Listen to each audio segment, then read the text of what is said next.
Olá, pessoal. Bem-vindos ao Boas Opções. Este é o meu livro sobre sabedoria de mercado. Tá? O nome é muito pomposo, esse na foto não sou eu, mas a ideia é passar para vocês um tanto das experiências que eu tive no mercado, especialmente daquilo que eu não sabia que eu precisava saber e por não saber tomei fumo. Ou seja, várias coisas que aconteceram comigo não precisavam ter acontecido se eu tivesse alguém que tivesse me dito, olha, você precisa saber isso. Eu teria estudado aquilo, obviamente não teria cometido tal erro e não teria me explodido. Ninguém dizia sobre isso, ninguém falava sobre isso. Os livros que existiam quando eu comecei eram todos só análise técnica, não sei das quantas. Aí tinha lá uma opção de setup, uma opção de negócio. Tá, mas o que eu preciso saber? O que eu realmente preciso saber? Não só de setup, mas fora os setups, fora disso.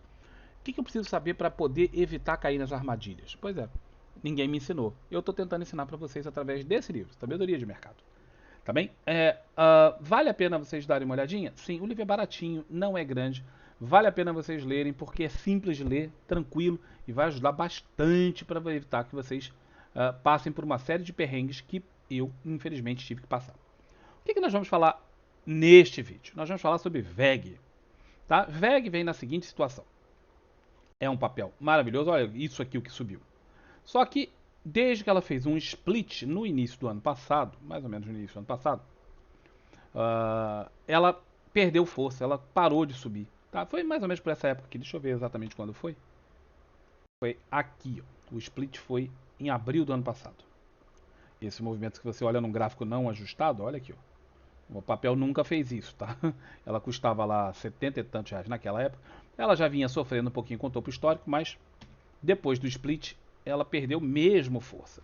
Vinha nessa compração louca, alucinada, tendência de alta de muitos e muitos anos, e agora ela vem sofrendo. Esse é o gráfico semanal. O que nós temos aqui? Ó? Muito importante de se ver. Essa linha rosa, ela é um suporte do semanal. Veja que esse movimento foi muito, muito, muito forte. Chegou exatamente nesse preço, ela desmantelou. Esse é o crash de 2020. Tá? Esse é o Crash 2020. Então, vale a pena observar esse nível de preço? Vale a pena. Quais outros níveis de preço que vale a pena ser observados? Esse daqui, nessa faixa de preço. Aqui, aqui. Olha, observa que não é um número preciso, é uma faixa de preço. Aqui está precisamente onde eu tracei a linha, aqui está um pouquinho acima, aqui está um pouquinho abaixo, mas essa é uma região em que o preço encontra dificuldade para se movimentar. Porém, isso já foi perdido. Isso foi perdido com força e com vigor. Tá? Então perdeu um suporte importante e agora está na região de outro suporte importante. Além disso, essa média branquinha aqui é a média de 200 do semanal. Ela é uma média muito importante porque ela indica um preço de longo prazo justo. Então, o pessoal que opera mesmo longo prazo, position de longo prazo ou holder, que opera para anos, vai encontrar nessa referência gráfica um ponto em que o seu preço estará adequado àquilo que o pessoal pensa para longo prazo. A média está subindo, tendência primária lá no fundo segue sendo de alta, ainda que a secundária e a terciária já estejam de baixa. A tendência primária do ativo é, desde que surge o gráfico, é só tendência de alta subindo. Houve uma pequena fase aqui, ó, em que ela esmoreceu. E aqui tem que verificar se ficou de lado ou se caiu. Mas também não faz diferença, porque foi lá em 2012, não nos interessa agora. Aqui é só subida. E está justamente nessa média. Tá? O que o caboclo pode fazer aqui, nessa situação, tendo esse conhecimento? Bom, ele pode vir aqui, comprar, simplesmente vir e comprar o ativo. Vamos ver o OpLab aberto. Quem se interessar pelo OpLab, que é uma plataforma profissional de trabalhar com opções, no link aí na descrição do vídeo tem um link onde você pode testar esse programa durante 30 e tantos dias de graça. Então você pode testar à vontade aí de graça. Depois disso, se você quiser assinar ou não, aí tem no mesmo link, tem lá, você clica e dá 10% de desconto se você clicar no link. Tá bem? Então, mas isso aqui, o que o cara poderia fazer? Ele poderia vir aqui, deixa eu ajeitar porque eu não estou vendo lá o programa aqui, onde eu monitoro a tela. O cara pode simplesmente vir aqui e comprar. Ó. Comprar. Ele comprou lá, no caso aqui, 1000 VEG. Muito bonito, aqui está o gráfico, se subir ele ganha, se cair ele perde tal. Risco. O risco dele, em teoria, é a VEG falir amanhã. Provável? Não, improvável, mas é possível. Logo, o risco é de 24,67. Campos, mas eu posso botar um stop. Se eu botar um stop, aí então meu risco fica do tamanho do stop, não é? Não, não é. Porque stops são pulados e se a empresa falir, por exemplo, já era, seu stop foi pro saco. Tá? Então o stop ele é uma primeira barreirinha, pequena, pequena, pequena, igual aqueles castelinhos de areia que a gente constrói na praia para tentar evitar que o mar venha. Ele pode segurar ali uma ondinha, tá? Mas se vier uma onda para valer, não vai segurar. Então, stop não é garantia de, não é controle de risco, não é assim que se faz controle de risco. De qualquer forma, não vou entrar nisso, tem um livro inteiro sobre controle de risco, se vocês quiserem olhar, vocês podem dar uma olhadinha.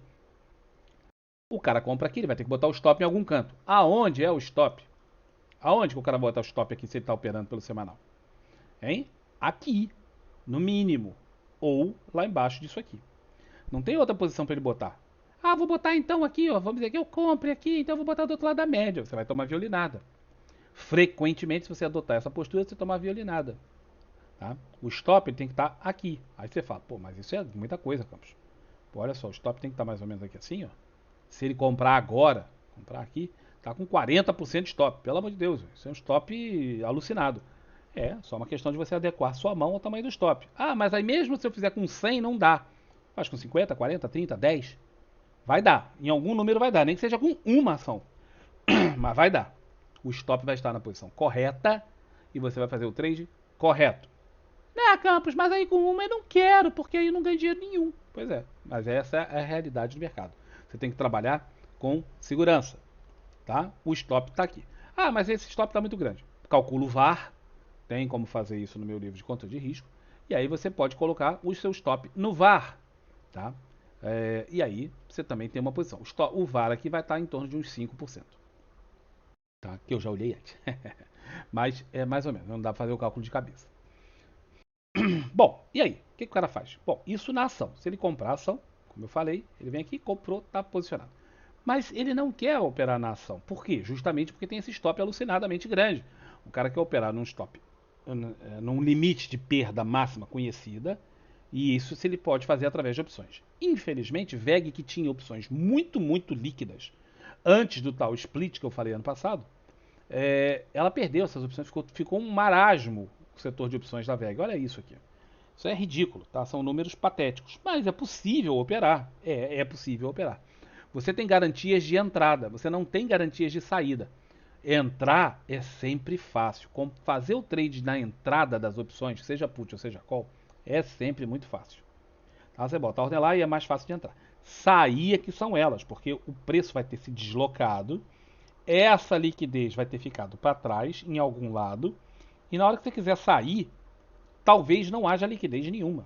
Tá? Sua opção pode ter se deslocado para um ponto em que está assim, ó, com 300 reais de opções. Isso aqui é ridículo, você não consegue fazer nada. Isso aqui vai se deslocar. Então, sair é que são elas. Você tem que pensar em ativos como esse. Você tem que pensar assim: eu vou fazer o trade e vou me preparar para levar para o dia do vencimento das opções. O que vai me interessar é o dia do vencimento. Antes, é improvável que eu desfaça o trade por conta da liquidez. Então você tem que já pensar dessa forma. Vou para o vencimento. Então opere de acordo com isso. Tá? Ponha isso na sua cabeça. Se der para sair antes com lucro e você conseguir sair antes com lucro, show de bola, muito bom. Mas se você não conseguir, você tem que estar preparado para essa peculiaridade, essa situação. Tenha isso sempre em mente. O risco de liquidez é muito grande em opções quando você sai dos ativos principais. O que daria para fazer aqui? Bom, voltando lá no gráfico, o cara que estivesse comprando aqui, ó, bem no ponto onde estava, quando eu falei, já subiu o ativo, né? O ativo já subiu, safado.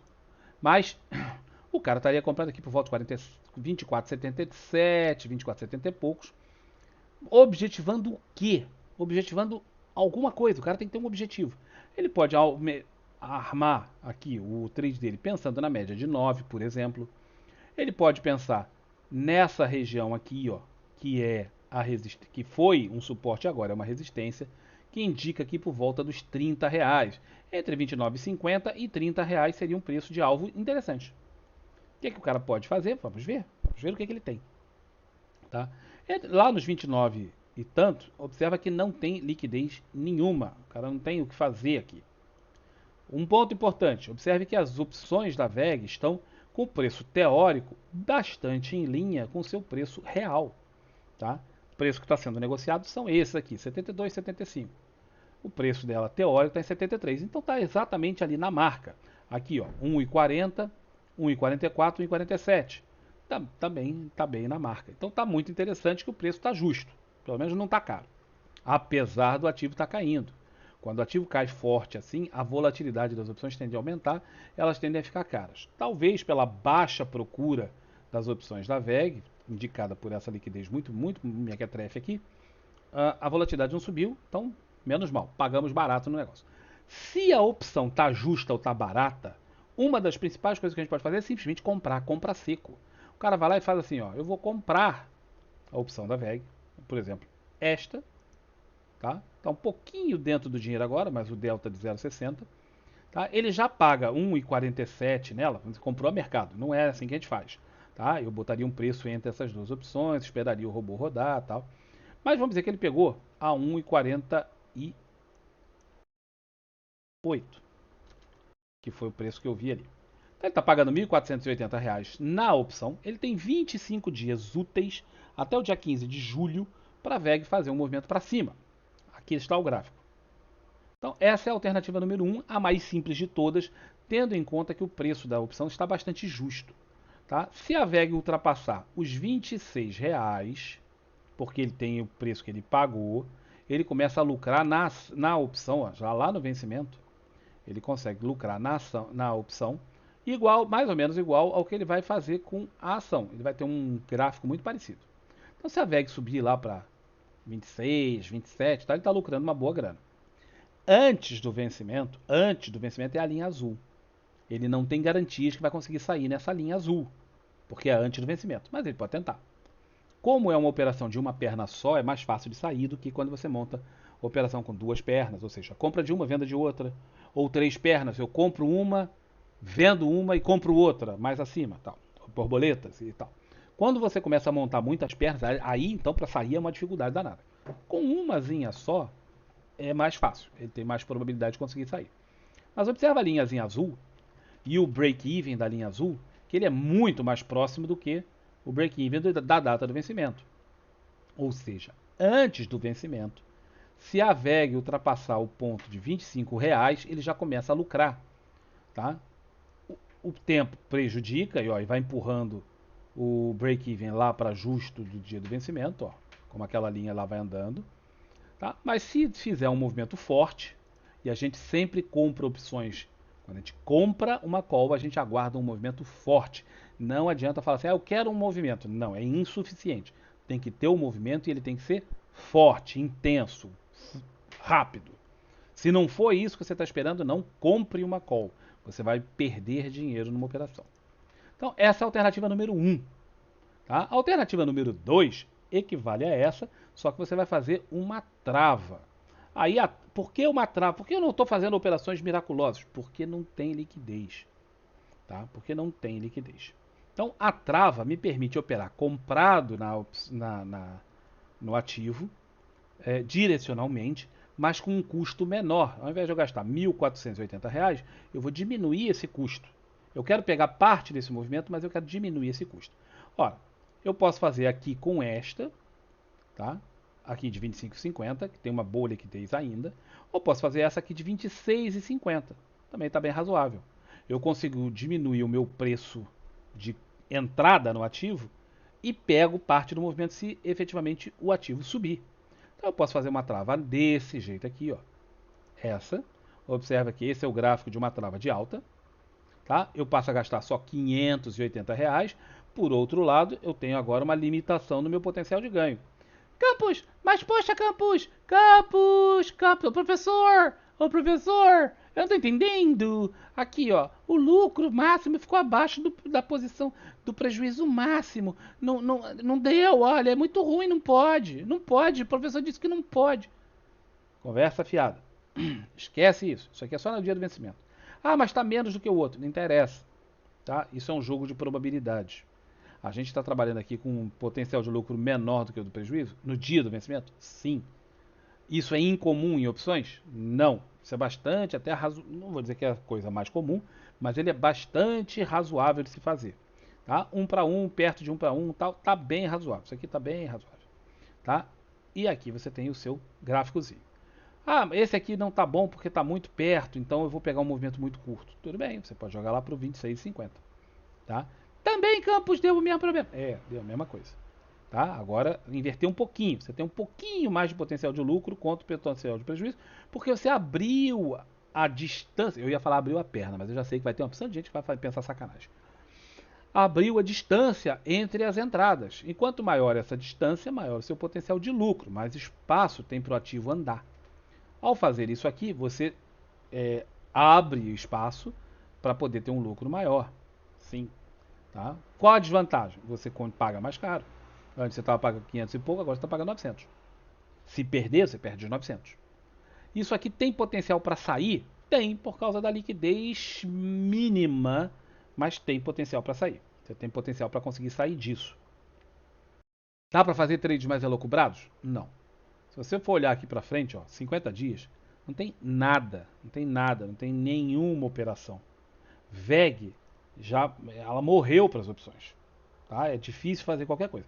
Essa é uma sugestão baseada na pergunta de um ouvinte do canal, mas é muito ruim operar hoje em dia VEG no mercado de opções. Está muito, muito ruim. Uma opção que era ótima de operar. Infelizmente perdeu.